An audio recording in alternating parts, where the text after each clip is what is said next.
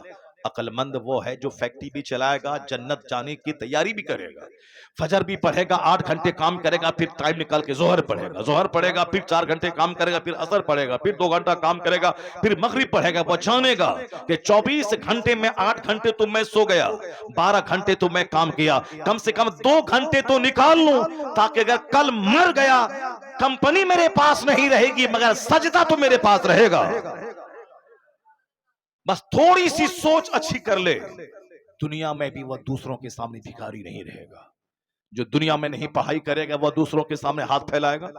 جو پڑھائی نہیں کرے گا, نوکری نہیں کرے گا, وہ دوسروں کے سامنے بھیک مانگے گا. جو قاعدے سے محنت کر کے کھیتی باڑی نہیں کرے گا وہ دوسروں کے سامنے بھیک مانگے گا. وہ مزدوری کرے گا, پنجاب دلی میں جا کے ریڑی چلائے, ٹھیلی چلائے گا. آج بے شمار لاکھوں بچے مسلمانوں کے, بہار اور بنگال کے, جو دلی اور پنجاب میں جا کے ریڑی اور ٹھیلا چلا رہے ہیں. یہ وہی بچے ہیں کہ اگر ان کا مزدور باپ اگر مزدوری کر کے اپنے بچوں کو پڑھا دیا ہوتا تو ان کا بیٹا ہیرو سائیکل میں ریڑی نہیں چلاتا, ان کا بیٹا کم سے کم ٹیچر بن کے 1 لاکھ روپے مہینہ کماتا. وہ اپنے گھر اور سماج والوں کی عزت میں اضافہ کرتا. لیکن باپ بھی اتنا جاہل کہ وہ بھی مزدوری کرتا رہا اور 5 سال 6 سال کے بچوں سے بھی مزدوری کرواتا رہا. ایجوکیشن, دنیا کی تعلیم ضروری ہے دنیا میں خوشحال رہنے کے لیے, دنیا کی تعلیم ضروری ہے یہاں خوشحال ہونے کے لیے. بہت سارے زمیندار زمین بیچ بیچ کر مکان بناتے ہیں, زمین بیچ بیچ کر بلیٹ خریدتے ہیں, زمین بیچ بیچ کر اپنی بیٹی کی شادی کرواتے ہیں. کوئی بھی کام پڑا زمین بیچا, کوئی بیمار پڑا زمین بیچو, مکان بنانا ہے زمین بیچو, 5 سال کے بعد رنگ پینٹ کرنا ہے زمین بیچو. اب باپ کی زمین پائی تھی, اپنا تو نہ علم حاصل کیا, نہ ہنر سیکھا, نہ ٹھیک ڈھنگ سے کھیتی باڑی کر رہا ہے. اب کوئی بڑا کام آ گیا تو زمین بیچ بیچ کر بڑا بننا چاہتا ہے, بلیٹ خرید کے زمین بیچ کے پیٹرول ڈالتا ہے وہ. لیکن اسی سماج کا غریب مزدور کا بچہ جو ان کے گھر میں مزدوری کر رہا تھا, وہ پڑھ پڑھ کر کے داروغہ بن گیا, لائر بن گیا, بیرسٹر بن گیا, ماسٹر بن گیا, بلاک ڈیولپمنٹ آفیسر بن گیا. اب وہ زمین اس کی خرید رہا, اب وہ صاحب اچھے عالیشان بنگلہ کما کے بنا رہا, زمین بیچ کے نہیں, زمین خرید کر کے وہ ایک عزت کی روزی عزت کے ساتھ جی رہا ہے.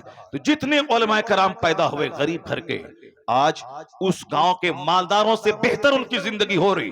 یا علم ہے جو اس سے طاقتور بنا دیا, یا علم ہے جو اس کو گھر بنا دیا, یا علم ہے جو اس کو عزت کے ساتھ رہنے کا ماحول عطا کیا. اور زمینداروں کا بیٹا زمین بیچ بیچ کر کنگال ہو گیا,